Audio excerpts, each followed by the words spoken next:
करुछि ये बड़ सिद्ध क्षेत्र पुण्य क्षेत्र जो कथा माने शुणुथिले महिमा गोसाई श्रीक्षेत्र रे धूलिया बाबा नाम रे परिचित एवं जहांकर कथा दाढ़ियता भक्ति रे मध्य ये प्रसंग लिपिबद्ध होईछि एवं महिमा गोसाई जेते बेले यही तपोवन रे दिने नुह ओलिए नुह कलिजुगर आयुष अनुजाई दुईटी जुग कलिजुगर 12 वर्ष रे गोटे जुग बोली कहा जाए दुईटी जुग निजर तपस्या जीवन को एठी काटिचंती साधारण तपस्या नुह अत्यंत कठोर तपस्या निजको निमग्न करी 12 वर्ष काल सदानंद नामक शबर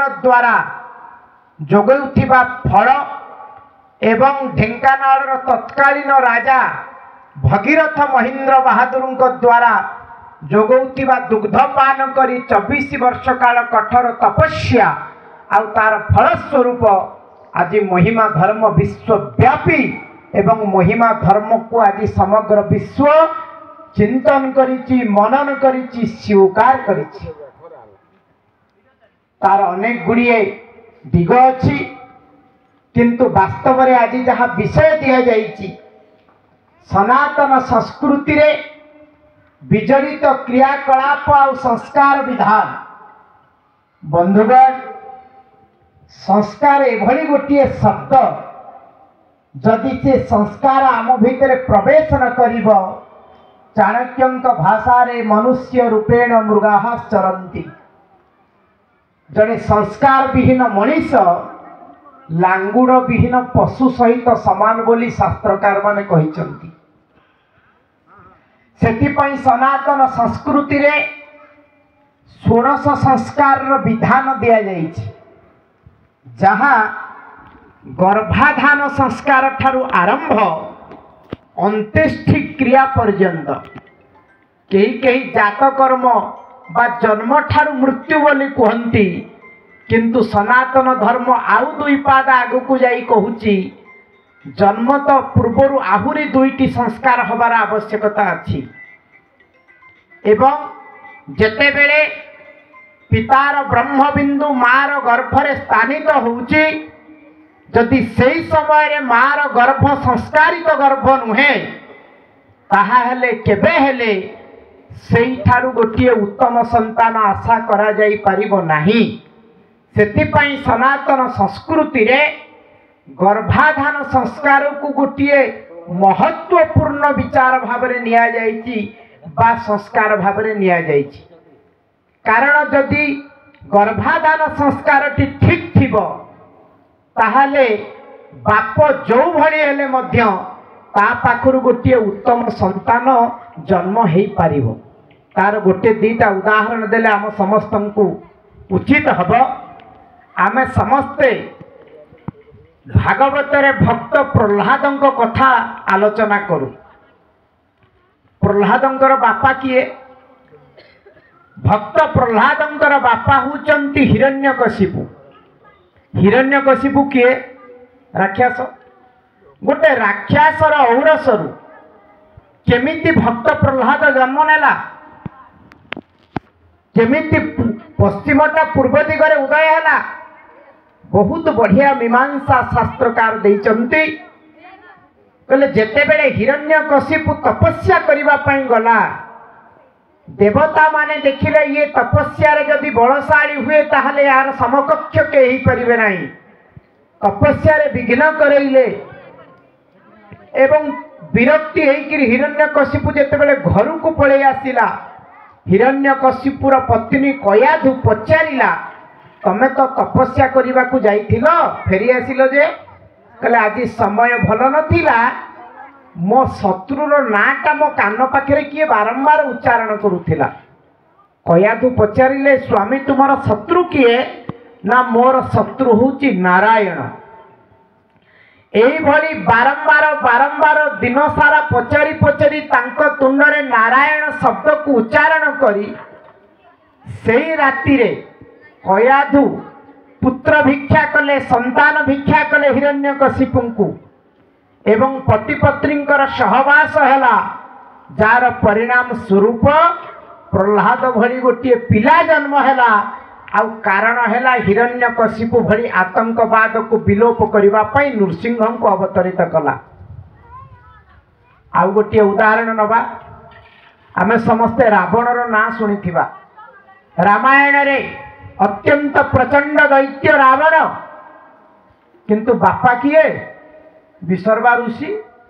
आपण कहिबे हिरण्यकशिपु तो राक्षस थिला ता पाखरु प्रहलाद भली पुओ जन्म हला कारण सेठी थिला गर्भाधान संस्कार अर्थात माँ ठीक थिला किंतु विसर्वा ऋषि एते बड़ ऋषि पुलस्त्यंकर पिता पुलस्त्यंकर पुत्र ब्रह्मांकर पंचम पुरुष किंतु विसर्वा ऋषि और सरु जन्म नेला रावण भली गोटे आतंकवाद कारण थिला माँ पाखरे उपयुक्त गर्भाधान संस्कार निथिला निकषांक पाखरे जार परिणाम स्वरूप बापा ठीक थिले मध्य पुओ ठीक ही पारिला नहीं। अतएव एक थोर सिद्धांत होउची आम जीवन रे जात कर्म संस्कार ठारू गर्भाधान संस्कार महत्वपूर्ण संस्कार। आज समाज रे सबुठारु बड़ असुविधा कौन है? आज समाज रे सबुठारु बड़ असुविधा है मैन्युफैक्चरिंग डिफेक्ट अर्थात तो पिलाटा जोठी बढ़िबो सेई गर्भ ठीक नहीं मार मन ठीक नहीं जार परिणाम स्वरूप भारत वर्ष रे 140 कोटी लोक किंतु ता भितरे मनीष खोजा चली। आज 4 वर्षर झील धर्षण शिकार होउची 16 वर्षर झील राति 8टा बेले घर निरापद रे बाहर को जीवा पाई साहस करू नहीं। जड़े नागरिक घर गले भलरे फेरिबो यार ग्यारंटी दिया जाई पारु नहीं। यार परिणाम यार एकमात्र कारण होउची उपयुक्त संतान जन्म होबार जो व्यवस्था आम पाखे आज गर्भाधान संस्कार नहीं। सनातन संस्कृति रे जहाँ को महत्वपूर्ण संस्कार कहा जाइछि उपनिषद रे कहा जाइछि प्रथमे 5टा शुद्धतार आवश्यकता अछि। अन्न शुद्धि आमे कौन खाऊचे कारण खाद्य रे वीर्यर निर्माण हबो आउ सेही वीर्य संतान को जन्म दब। आमे जहाँ खाऊचु ठीक खाऊचु तो अन्न शुद्धि अछि तो प्रथम कथा। द्वितीय है मन शुद्धि मानसिक भाव में आमे शुद्ध अच्छु तो आमे मोबाइल ठारू आरंभ करी टीवी पर्यंत अकथनीय नकारात्मक दृश्य देखी मन को अशांत करिचु। आउ अशांत मन रे रहुथिबा माटीए जेते बेले पिला जन्म करिवो असंतुष्टर विचार नहीं जन्म होइथिबा पिला केबे समाज रे शांति प्रतिष्ठा करि परिबो नहीं। तेणु मन शुद्धिर कथा कहा जाइछि। अन्न शुद्धि मन शुद्धि। तृतीय शुद्धि है पितृशुद्धि जो बापर वीर्य शरीर निर्माण हम सी शुद्ध अच्छी तो एवं तापरे आसीगला मातृशुद्धि जो मार गर्भरे पिला रहिबो सी शुद्ध अच्छी कि नहीं। तापरे आसीब आत्मशुद्धि। ए 5टा शुद्धता रहिले गोटे भल पिला जन्म हबो।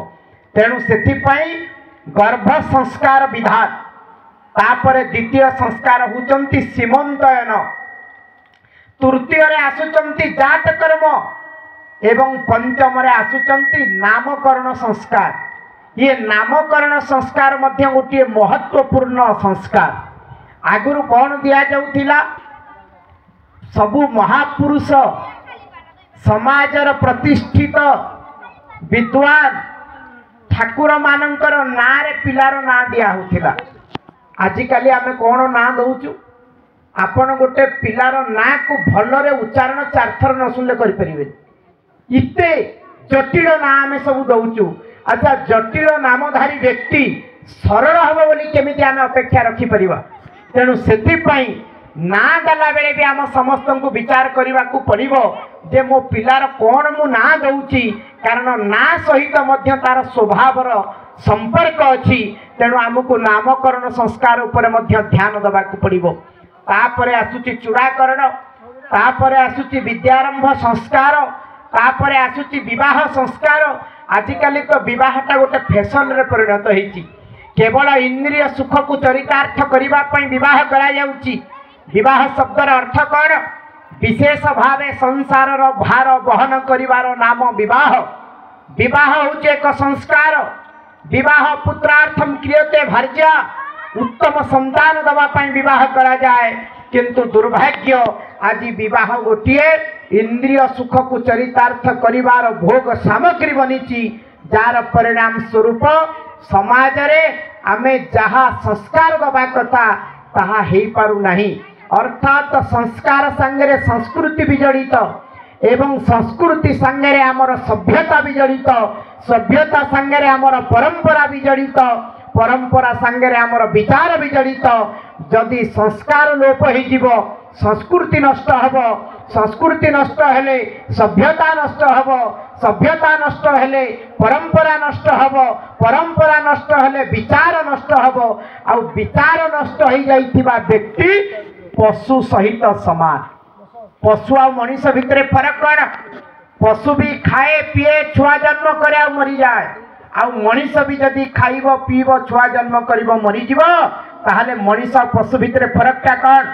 सेथिपाई तो मनीष को श्रेष्ठ जीव बोली कहुई। दुर्लभं मानुषं देहे देहिनां क्षणभंगुरं तत्रापि दुर्लभं मन्ये वैकुंठ प्रिय दर्शन। संसार रे 84 लक्ष जनि भितरे मनीष को श्रेष्ठ बोली कहुई, कारण ता भितरे संस्कार अच्छी। जदि संस्कार नहीं, संस्कार विहीन मनीष, ताहले ताकू केबे हेले मनीष बोली कहा जाई परिबो नाही। एमिति पशु पक्षी भी प्राणी, सी भी प्राणी। किंतु सौभाग्यर कथा, संस्कार केते बेले आम जीवन रे आसीबो ना जेते बेले आमे गुरु आश्रित हबा, जेते बेले आमे धर्म आश्रित हबा। कारण धर्मो रक्षति रक्षितः, धर्म को जी रक्षा करे धर्म ताकू रक्षा करे। आउ सबुठारु आमे गौरव अनुभव करवा कथा, आमे सही पवित्र ढेंकानाळर तपोवनर सिद्ध माटी रे वर्तमान अछंती। जो माटीर सृष्ट महिमा धर्म आज अनेक लोकंकर सहारा पालटिची। जेतेबेले अन्य कर्मकांड विधि विधान भितरे जटिलता भितरे मनीष प्रवेश करि पारिला नाही, सेतेबेले तार सर्वश्रेष्ठ आधार हला महिमा गोसाई। महिमा गोसाई द्वारा विचार महिमा धर्म, जो धर्म रे केवल समर्पण अच्छी, जो धर्म रे कहा जाइछि जाति पचारिले मुक्ति नहीं, मुक्ति पचारिले जाति नहीं। अर्थात जाति वर्ण व्यवस्थार ऊर्ध्वरे केवल महानित्य निर्गुण निराकार ईश्वरंक निकटरे जहाँकर वर्णना करुथिले रघुनाथ बाबा टिके पूर्वरु सबु शास्त्र से समान कथा कहिचंती। गोस्वामी तुलसी रामचरित मानस रे कहिचंती सेही निर्गुण ब्रह्म चालंती। कले केमिति ना बिनु पद चलई सुनई बिनु काना, कर बिनु कर्म करई विधि नाना। आनन रहित सकल रस भोगी, बिनु बानी बकता बड़ जोगी। तन बिनु परस नयन बिनु देखा, ग्रहई घ्राण बिनु बास शेषा। अर्थात तांकर पाद नाही शून्य ब्रह्म से किंतु चालंती, तांकर हाथ नाही सकल कर्म संपादित करंती। तांकर आखि नाही विशाल नेत्र रे सृष्टि को देखंती, तांकर जिह्वा नाही सकल रस को आस्वादन करंती। तांकर शरीर नाही समस्त को स्पर्शर सुख दियंती, तांक पाखरे नासा नाही समस्त सुगंधि को आघ्राण करंती। अर्थात ये समग्र प्रकृति होती तांकर स्वरूप, कोठी से नहांती शून्य देही अच ब्रह्म उदय ही। अर्थात ब्रह्मंकर अत्र तत्र सर्वत्र विराजमान। आमे समस्ते सही ब्रह्मंकर संतान, आमे समस्ते सही ब्रह्मंकर अंश। सेथिपाई वेद कहिले अमृतस्य पुत्राः, आमे समस्ते अमृतर संतान। श्रीमद भागवत महापुराण कहिले ए सर्व कृष्णंक शरीर जंतुंक बाह्य अभ्यंतर कृष्ण कहले आमे जो कृष्णंकर विग्रह देखुचु से कृष्ण नुहंती ये सही कृष्ण जे अनादि अनंत गतकाली थिले आज अछंती अनंत काल पर्यंत रही थिबे से होचंती सही सर्वव्यापक ब्रह्म जो ब्रह्म सर्वत्र विद्यमान ब्रह्मंकर उपस्थिति को केवल अनुभव करने को हम से अनुभव केते बेले आसीबो ना जेते बेले आम भितर से संस्कार विजड़ित हम एवं सही संस्कार को आधार करी आमे जेते बेले समर्पित मनोभाव रखिबा सेते बेले निश्चित भाव आमको से ब्रह्मंकर उपस्थिति अनुभव हम ब्रह्म दृश्यमान नुहंती ब्रह्म होचंती केवल अनुभवर पदार्थ केवल तांको अनुभव करा जाई पारे सेतिपाई तो कुहागला पाद पानी नहीं तांको धरिब किए एमंत ब्रह्म स्वरूप देखा न जाए